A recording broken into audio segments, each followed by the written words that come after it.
Good morning. आज है Saturday evening और ये लेक्चर रिकॉर्ड कर रहे हैं क्लास 9th के लिए। ठीक है, क्लास 9th में इससे पहले वाले लेक्चर्स में मिरर्स का इंट्रोडक्शन कर दिया था, प्लेन मिरर पूरा पूरा पढ़ा दिया है, स्फेरिकल मिरर पे बात कर रहे थे, स्फेरिकल मिरर क्या होता है और उसमें कुछ बेसिक डेफिनेशंस, स्फेरिकल मिरर के कुछ बेसिक डेफिनेशंस जैसे रेडियस ऑफ कर्वेचर क्या था, सेंटर ऑफ कर्वेचर क्या है, प्रिंसिपल एक्सिस क्या है, फोकस क्या है। ठीक है, फिर मैंने आपको ये भी बता दिया था कि किस तरह के रेज एक स्फेरिकल मिरर से एसोसिएटेड है, जिनके हेल्प से हम क्या करेंगे, रे डायग्राम बनाना सीखेंगे। ठीक है, तो इससे पहले वाले लेक्चर में मैंने टाइप्स ऑफ रेज तक बता दिया था। आज क्या करते हैं, उससे आगे पढ़ना स्टार्ट करते हैं। अब उससे आगे अगर पढ़ना स्टार्ट करेंगे, फोन अभी आज मेरे पास फोन आ जाएगा तो होपफुली नेक्स्ट डे से हम ये इस तरह के रिकॉर्डेड लेक्चर्स नहीं करेंगे, मैं इंस्टीट्यूशन जाके ही रिकॉर्ड करूंगा। ठीक है, आज के लिए आपको ये समझना पड़ेगा। अच्छा, तो अब मैं गायब हो जाऊंगा, अब तुमको स्क्रीन दिखेगा। अच्छा, गायब नहीं होगा, मैं छोटा हो जाऊंगा बस। ठीक है, अच्छा, अब हम बात कर रहे थे स्फेरिकल मिरर में, और स्फेरिकल मिरर में हम बात करते हैं इमेज फॉर्मेशन, इमेज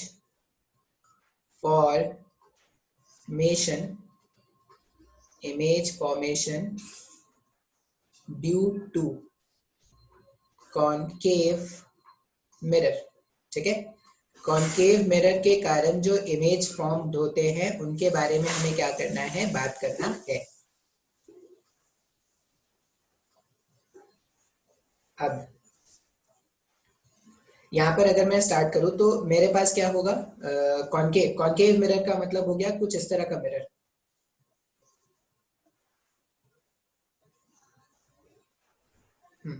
कुछ इस तरह का मिरर, केव टाइप का स्ट्रक्चर का मिरर होता है, और इसको क्या करना है, बाहर से कर देना है पॉलिश। तो मैं इसको कर देता हूँ ऐसे पॉलिश।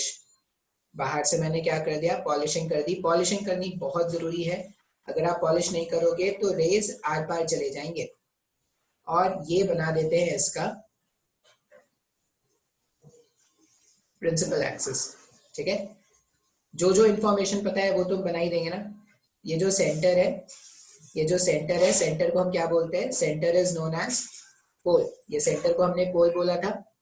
फिर यहाँ कहीं पर मान लो इसका सेंटर ऑफ कर्वेचर है, और सेंटर ऑफ कर्वेचर ऑफ पोल के बीच में क्या है, इसका फोकस है।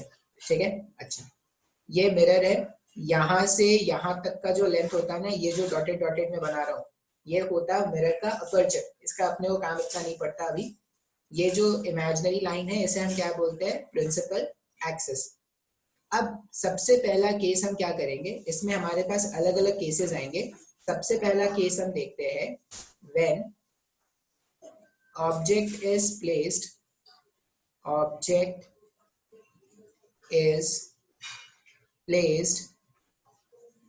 very far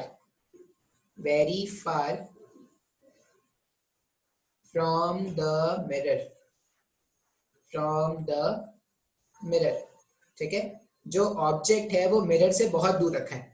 अगर ऑब्जेक्ट मिरर से बहुत दूर रखा है मतलब हम क्या बोलते हैं, object is kept at infinite separation. बहुत दूर का मतलब है कि इनफाइनाइट सेपरेशन पर है। अब इन्फिनिटी के लिए हम क्या करते हैं ना, अगर कोई ऑब्जेक्ट है और वो इनफाइनाइट सेपरेशन पर रखा हुआ है तो उस ऑब्जेक्ट के लिए आप क्या करोगे, इस तरह के डॉटेड लाइन यूज करोगे। अब ये डॉटेड लाइन का मतलब ही होता है कि ऑब्जेक्ट जो है वो मिरर से क्या है, बहुत ज्यादा दूर है। अब इमेज के फॉर्मेशन के लिए मान लो ये जो ऑब्जेक्ट है, इस ऑब्जेक्ट का हमें क्या करना है, इमेज फॉर्मेशन करना है। एक बात हमेशा याद रखेंगे, जब भी रेज बहुत दूर से आते हैं तो ऐसा अज्यूम किया जाता है कि वो जो रेज वहां से आ रहे हैं, जैसे जो भी रेज आएंगे हम उन रेज को ऐसा अज्यूम करेंगे कि रेज क्या है, आपस में पैरेलल है। ठीक है, ये जब भी रेज इंफिनिटी से आएंगे तो आप ऐसा अज्यूम करोगे कि रेज क्या है, आपस में पैरेलल है। और भी रेज बना देता है,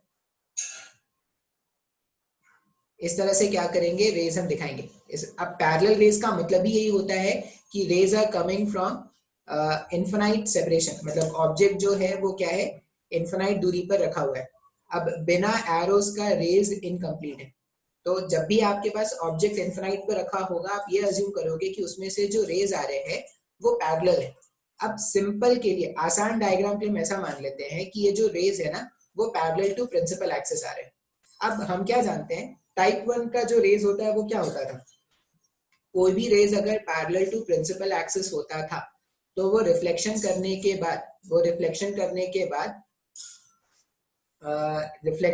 बाद वो क्या करेगा, एक पर्टिकुलर पॉइंट से पास करता है। अब ये जो पर्टिकुलर पॉइंट है, इस पर्टिकुलर पॉइंट को क्या बोलते हैं, फोकस। जितने भी rays parallel to principal axis हैं वो क्या करेंगे, इंसिडेंट होने के बाद या रिफ्लेक्शन होने के बाद वो एक पर्टिकुलर पॉइंट से पास करते हैं, और वो जो पर्टिकुलर पॉइंट है उसे हम क्या बोलते हैं, फोकस। तो ये जो रेज थे वो ऐसे आ रहे थे, मिरर के सरफेस को हिट करेंगे और टकरा कर इस तरह से वापस चले जाएंगे, मतलब रिफ्लेक्शन होने के बाद वो क्या करेंगे, इस तरह से वापस चले जाएंगे।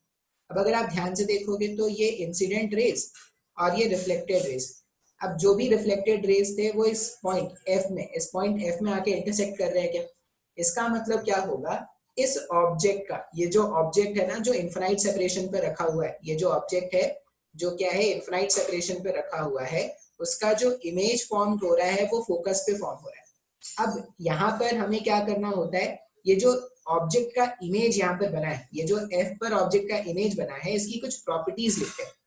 अब प्रॉपर्टीज में क्या क्या लिखेंगे, क्या क्या आपको याद रखना है, तो सबसे पहला प्रॉपर्टी आप याद रखना कि इमेज का लोकेशन क्या है। सबसे पहला प्रॉपर्टी आप क्या याद रखोगे, इमेज का लोकेशन। तो यहाँ पर इस डायग्राम के हिसाब से image is formed at focus. अगर ऑब्जेक्ट को इंफिनिटी पे रखा तो इमेज कहाँ पे फॉर्म्ड हो रहा है, image is formed at focus. पहला पॉइंट ये याद रखना है। दूसरा पॉइंट क्या याद रखोगे, दूसरा पॉइंट अगर आप देखोगे तो जो ऑब्जेक्ट था वो अच्छा खासा था, लेकिन जो इमेज इसका बना है वो बहुत छोटा हो गया है, क्या वो पॉइंट के जैसा दिख रहा है। तो यहां पर लिखेंगे image is highly diminished, image is highly diminished. क्या हो गया, ऑब्जेक्ट जो था वो तो उसका अच्छा खासा हाइट था, लेकिन इमेज जो हो गया है वो एकदम पॉइंट साइज का है। तो इमेज क्या हो गया, हाईली डिमिनिश्ड हो गया, बहुत छोटा हो गया। ये सेकंड पॉइंट है। थर्ड पॉइंट क्या याद रखना है अपने को, थर्ड पॉइंट आपको याद रखना है कि रियल है या वर्चुअल है। तो जब भी एक्चुअल इंटरसेक्शन ऑफ, जैसे देखो ये रे, मान लो ये फर्स्ट रे था, सेकंड रे था, थर्ड रे था, फर्स्ट सेकंड थर्ड जितने भी रेस थे वो रिफ्लेक्शन होने के बाद फोकस पे इंटरसेक्ट करे ना, एक्चुअल में इंटरसेक्शन हो रहा है। अगर एक्चुअल में रेस का इंटरसेक्शन होकर कोई इमेज फॉर्म्ड होता है तो वहां पर हम क्या बोलते हैं, रियल इमेज। तो यहाँ पे आप लिखोगे इमेज जो है वो क्या है, रियल है, रियल इमेज है एंड इन्वर्टेड है। अब ये इन्वर्टेड इसका क्या मतलब है सर, अभी के लिए आप इतना जान लो कि रियल, ये देखो रियल इमेज क्या होता है, ये मैंने रियल फोकस और वर्चुअल फोकस में आपको बताया था। कॉन्केव मिरर के केस में जो फोकस होता है वो इन रियलिटी में प्रेजेंट है, मतलब वहां पर लाइट एक्चुअल में इंटरसेक्ट करते हैं। कॉन्वेक्स मिरर में ऐसा माना जाता है कि फोकस पे इंटरसेक्ट करते हैं, एक्चुअल में हम बैकवर्ड डायरेक्शन में जब प्रोड्यूस करते थे तब वो फोकस पे मीट करते थे। तो रियल और वर्चुअल वहां से आता है। अगर वो एक्चुअल में इंटरसेक्ट करेंगे तो रियल होगा, अगर बैकवर्ड डायरेक्शन में प्रोड्यूस करने के बाद इंटरसेक्शन होगा तो वो क्या होगा, वर्चुअल होगा। अब इन्वर्टेड का मतलब होता है उल्टा, जैसे पता नहीं शायद दिख रहा है या नहीं, देखते हैं। Stop share. हाँ, मान लो ऑब्जेक्ट ऐसा रखा हुआ है, ये जो ऑब्जेक्ट है वो ऐसा रखा हुआ है, तो ऑब्जेक्ट का टिप अगर देखोगे ऊपर ऐसा, अगर इसका इमेज ऐसा कुछ बन जाए ना उल्टा होके, तो इसको क्या बोलते हैं, इन्वर्टेड इमेज। ऑब्जेक्ट ऐसा था, इसका इमेज ऐसा बना, तो ये इन्वर्टेड इमेज है। अब तुम बोलोगे सर आपको कैसे पता चला, यहाँ पे तो नहीं दिख रहा, यहाँ पे आपने जो डायग्राम बनाया है उसमें तो नहीं दिख रहा। तो उसमें नहीं दिख रहा है, क्यों नहीं दिख रहा है, क्योंकि जो ऑब्जेक्ट बनता है, सॉरी जो इमेज बनता है वो हाईली डिमिनिश्ड है, पॉइंट साइज का इमेज बन गया है, इसलिए अपने को नहीं पता चलता कि इन्वर्टेड है। लेकिन आगे जब एग्जांपल्स आप देखोगे तो आपको साफ साफ दिखना स्टार्ट हो जाएगा वो इन्वर्टेड होता है। ठीक है, और भी केसेस होंगे तो उससे हम बता सकते हैं।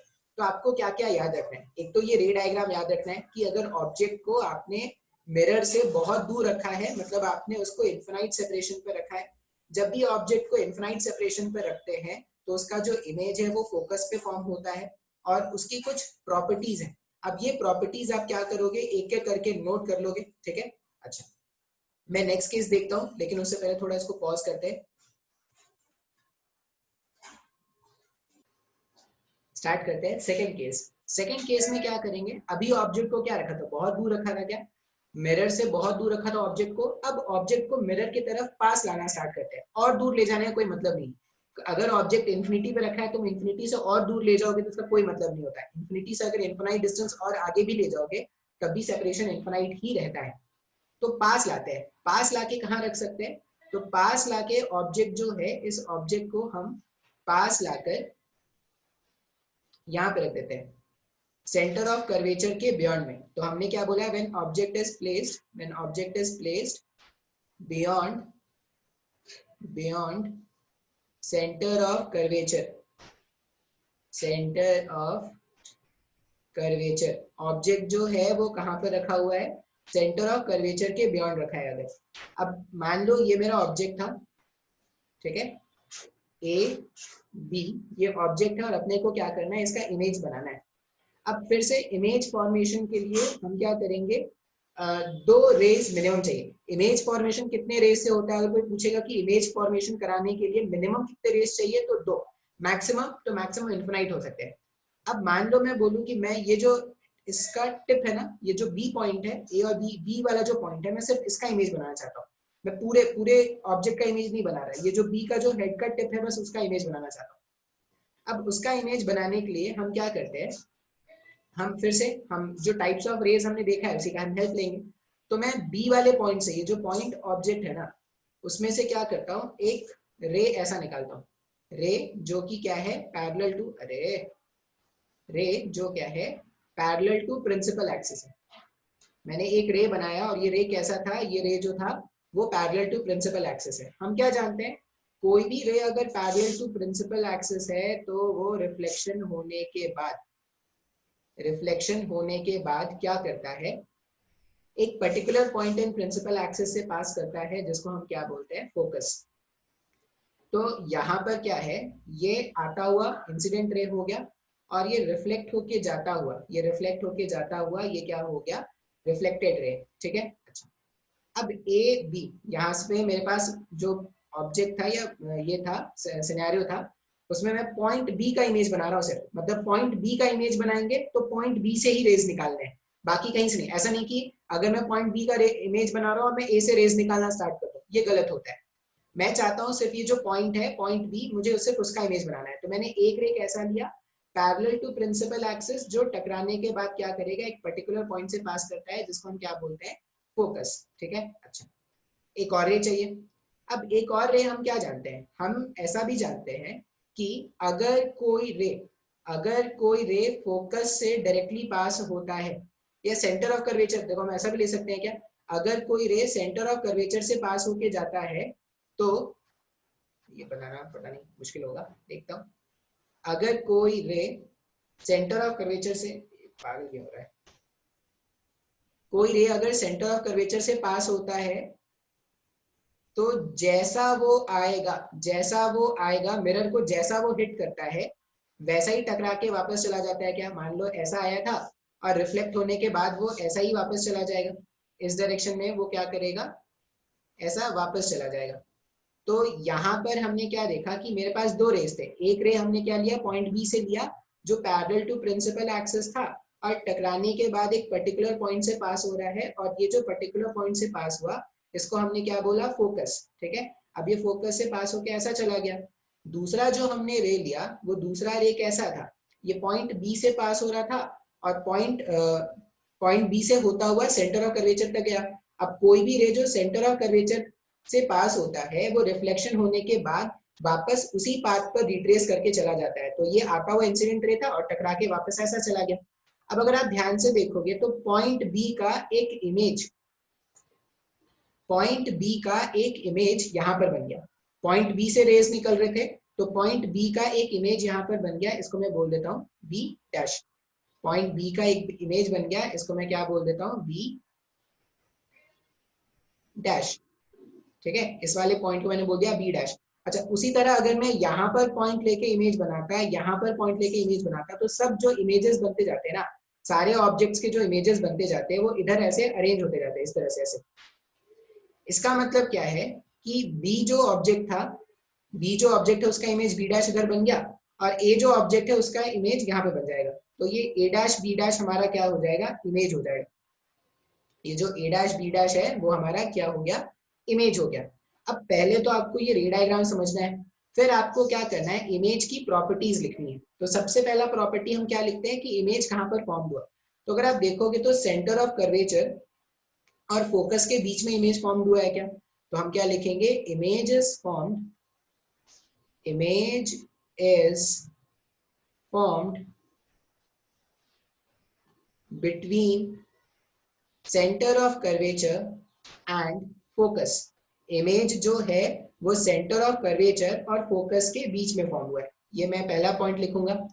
दूसरा पॉइंट में क्या लिखूंगा, अगर आप ध्यान से देखो, अच्छा फिर से एक्चुअल इंटरसेक्शन ऑफ रेज के होने के बाद इमेज फॉर्म हुआ है, मतलब रियल इमेज है। अच्छा पहले ना इसके साइज के बारे में बात कर लेते हैं। देखो इमेज जो है, ऑब्जेक्ट अच्छा खासा लेंथ का दिख रहा है, इमेज छोटा हो गया क्या, अच्छा बहुत ज्यादा छोटा हो गया क्या, नहीं नहीं सर, पहले वाले केस में तो बहुत छोटा हो गया था, पॉइंट ऑब्जेक्ट हो गया था। यहाँ पर छोटा हुआ है, इसलिए लिख देते हैं डिमिनिश्ड। हाईली क्यों नहीं लिख रहे हैं, क्योंकि बहुत ज्यादा छोटा नहीं हुआ है, बस छोटा हो गया, DIMINISHED,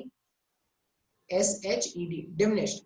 जो इमेज है वो छोटा हो गया है तो उसको डिमिनिश्ड लिख दिया हमने। अच्छा अब एक्चुअली रेज इंटरसेक्ट करके इमेज फॉर्म कर रहे हैं क्या, तो यहाँ पर क्या बोलेंगे, रियल है। और यहाँ पर अगर आप देखोगे ना तो आपको दिख भी रहा है कि ऑब्जेक्ट जो है वो क्या है, इन्वर्टेड, सॉरी इमेज जो है वो इन्वर्टेड है। अगर इमेज की प्रॉपर्टीज देखनी है तो सबसे पहले इमेज का लोकेशन, इमेज कहाँ पर बना, तो image is found between C and F, ठीक है। सेकंड में क्या है, डिमिनिश्ड है। थर्ड में है रियल एंड इन्वर्टेड, ये जो ऑब्जेक्ट है वो कहाँ पर इसका जो इमेज बन रहा है वो कैसा है, रियल है, और ये कैसा है, इन्वर्टेड है। बात समझ में आया है क्या, ठीक है।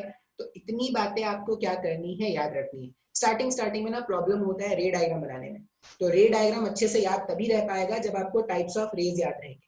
टाइप्स ऑफ रेज याद है, थोड़ी बहुत अच्छी ज्योमेट्री होनी चाहिए, तो आप इस तरह के डायग्राम बना लोगे। प्रॉपर्टीज तो आप देख के खुद खुद लिख सकते हो अगर आपने इमेज सही से बनाया है तो ये मेरे पास केस 2 हो गया। केस 1 में था when object was kept at infinity, case 2 है when object is placed beyond centre of curvature, centre of curvature के अगर बाहर है तब। अब थर्ड पोजीशन क्या हो सकता है, third position exactly centre of curvature पे रखेंगे क्या, तो नेक्स्ट पोजीशन पे हम क्या करते हैं, रे डायग्राम देखते हैं, लेकिन उसके लिए थोड़ा पॉज करना पड़ेगा।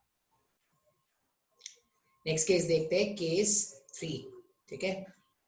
केस 3 में क्या करते हैं, object when object is placed when object is placed at center of curvature, object को कहां पे रखेंगे, सेंटर ऑफ कर्वेचर पे रखेंगे, और इमेज का फॉर्मेशन अपन क्या करते हैं देखते हैं, ठीक है। तो मान लो ये ऑब्जेक्ट है, उल्टा हो गया, थोड़ा टेढ़ा हो गया, ये ऑब्जेक्ट है ए बी, और इसका अपने को इमेज बनाना है। अब फिर से इमेज फॉर्मेशन के लिए मैं किसको देख रहा हूँ, सिर्फ इसको टिप को देखूंगा, ठीक है। पहले टिप का इमेज बना लेंगे, अगर टिप का इमेज बन गया तो बाकी सबका इमेज बन जाएगा। अब इमेज फॉर्मेशन करने के लिए, इमेज फॉर्मेशन करने के लिए हमें 2 रेज चाहिए, ठीक है। इमेज फॉर्मेशन करने के लिए मिनिमम 2 रेज चाहिए। तो पहला रे ले लेते हैं पैरेलल टू प्रिंसिपल एक्सिस। पहला रे हम कैसा ले रहे हैं, रे ऐसा है जो पैरेलल टू प्रिंसिपल एक्सिस है। अब कोई भी रे अगर पैरेलल टू प्रिंसिपल एक्सिस है तो वो रिफ्लेक्शन होने के बाद एक पर्टिकुलर पॉइंट से पास करता है, वो रिफ्लेक्शन होने के बाद क्या करेगा, एक पर्टिकुलर पॉइंट से पास करेगा। जिस पर्टिकुलर पॉइंट से ये पास करता है उसे हम क्या बोलते हैं, फोकस। तो ये आता हुआ रे हो गया इंसिडेंट रे, और ये जाता हुआ रे हो गया रिफ्लेक्टेड रे, ठीक है। अच्छा ये हो गया एक तरह का रे। एक और रे चाहिए होगा ना, अब एक और रे कैसा लेते हैं, हम क्या जानते हैं कि अगर ray parallel to principal axis है तो रिफ्लेक्शन के बाद फोकस से चला जाता है। अगर किसी रे को फोकस से पास कराया जाए, किसी रे को अगर फोकस से पास कराया जाए तो रिफ्लेक्शन होने के बाद वो पैरेलल टू प्रिंसिपल एक्सिस हो जाता है क्या? अगर किसी रे को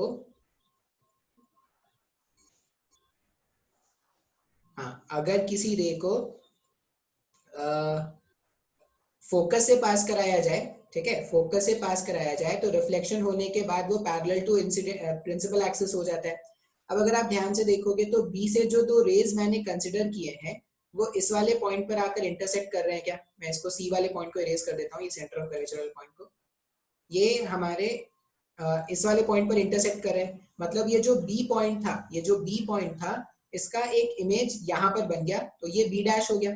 उसी तरह अगर मैं सारे पॉइंट्स कंसिडर करूंगा तो एक ऐसा इमेज बन जाएगा क्या? अब ये जो इमेज बना है कुछ इस तरह का दिखेगा, यहाँ पर जहां पर ए ऑब्जेक्ट का इमेज ए डैश बन जाएगा और बी ऑब्जेक्ट का इमेज बी डैश बन जाएगा। तो ये हमारा रे डायग्राम हो गया। अब इस रे डायग्राम को देख के हमको कुछ प्रॉपर्टीज के बारे में लिखना पड़ेगा। अब प्रॉपर्टीज के बारे में क्या लिखेंगे? सबसे पहला प्रॉपर्टी हम लिखते हैं इमेज का पोजीशन। तो इमेज का पोजीशन के बारे में अगर बात करें तो इमेज कहाँ पे फॉर्म हो रहा है? तो इमेज जो है वो अगर सेंटर ऑफ कर्वेचर पे ऑब्जेक्ट रखा था तो इमेज सेंटर ऑफ कर्वेचर पे ही बना क्या? तो यहाँ पर बोलेंगे image is formed at center of curvature itself। Image जो है वो सेंटर ऑफ कर्वेचर पर ही फॉर्म हो रहा है, ठीक है। अब इमेज सेंटर ऑफ कर्वेचर पर फॉर्म हो रहा है, ये पहला पॉइंट हो गया। दूसरा पॉइंट है कि अगर आप लेंथ देखोगे ना तो जितना हाइट का ऑब्जेक्ट है उतने हाइट का इमेज भी है। मतलब हम क्या बोलेंगे? Height of image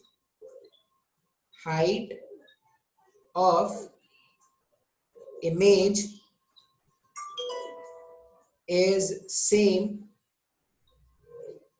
as that of object,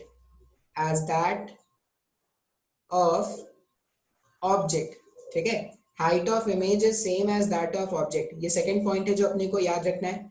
और नेक्स्ट पॉइंट क्या याद रखेंगे यहाँ पर? नेक्स्ट पॉइंट हम याद रखेंगे कि height of image is same as that of object. ये मेरे पास हो गया। अच्छा, अभी भी रियल इमेज फॉर्म हो रहा है क्योंकि रेज एक्चुअल में इंटरसेक्ट कर रहे थे।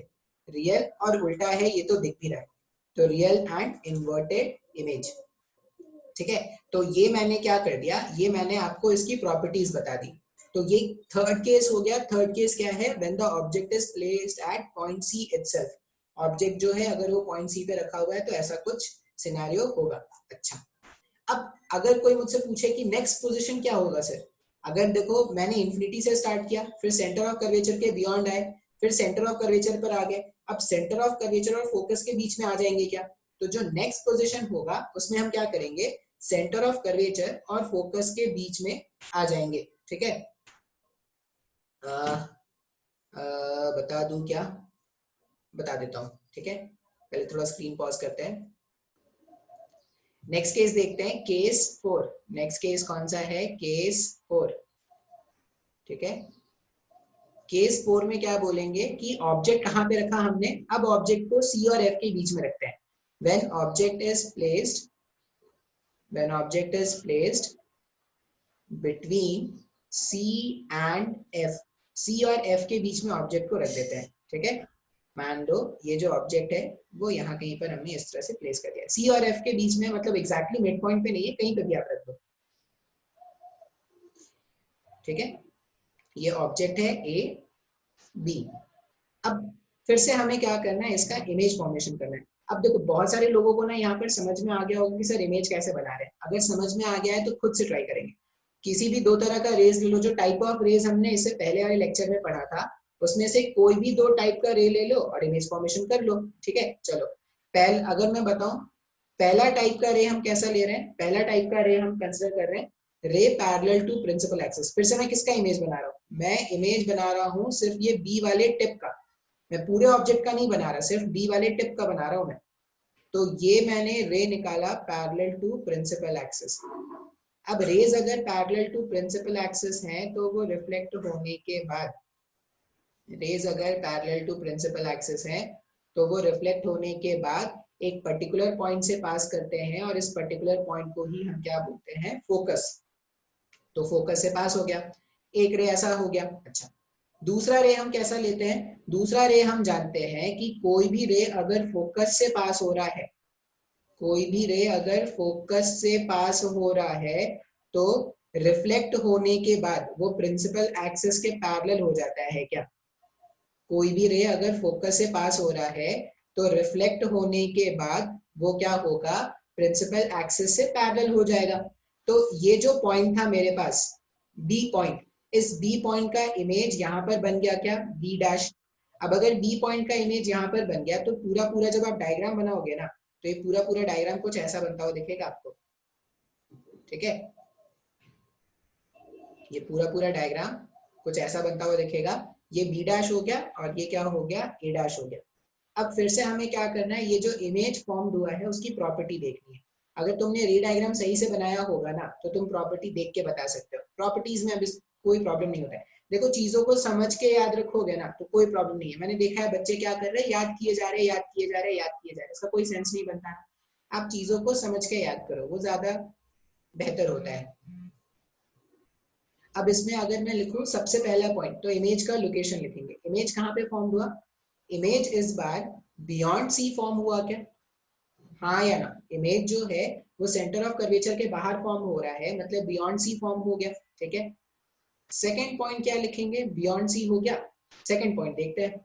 सेकेंड पॉइंट अगर आप देखोगे तो ये ऑब्जेक्ट जो है वो ए बी, ये जो ऑब्जेक्ट है ए बी, अब इसका अगर मैं हाइट देखूं तो इमेज जो है इस बार इमेज का हाइट ऑब्जेक्ट के हाइट से ज्यादा दिख रहा है क्या? मतलब अब मैग्नीफाइड हो गया क्या? इससे पहले तक जितने भी इमेजेस बने थे वो छोटे बने थे, डिमिनिश बने थे। अब इमेज कैसा बन रहा है? Magnified image. अब जो इमेज है वो कैसा बना? Magnified image. अब मैग्नीफाइड इमेज बना क्या? बिल्कुल रियल बना है क्या? हाँ सर, अभी भी एक्चुअल इंटरसेक्शन ऑफ रेज से बना है, तो रियल बना है। और कैसा बना है? इन्वर्टेड बना है। तो ये हमारे पास केस 4 हो गया। एक चीज हमेशा याद रख लेना कि जब भी रियल इमेज बनता है ना तो वो इन्वर्टेड ही रहता है। वो आगे जाके आप खुद ब खुद एनालाइज कर लोगे। तो ये हमने क्या किया है, 4 केसेस पे बात कर लिया है। अभी 2 और केसेस हैं इसमें, कॉन्केव मिरर में ही 2 और केसेस हैं। अब अगर तुम केसेस को याद करने का सोचोगे ना तब तुम्हें प्रॉब्लम होगा। चीजों को अगर समझने की कोशिश करोगे, इससे पहले वाले लेक्चर में जो सिखाया था, आज वाले लेक्चर में जो सिखा रहा हूँ, अगर दोनों को रिलेट कर लोगे तो बहुत ही आसान होगा। और एक बार आपने रे डायग्राम सही से बना लिया ना तो प्रॉपर्टीज लिखना इतना कोई बड़ा बात नहीं होता। ठीक है, तो आज इतना ही रहने देते हैं, नेक्स्ट क्लास से फिर हम देखते हैं।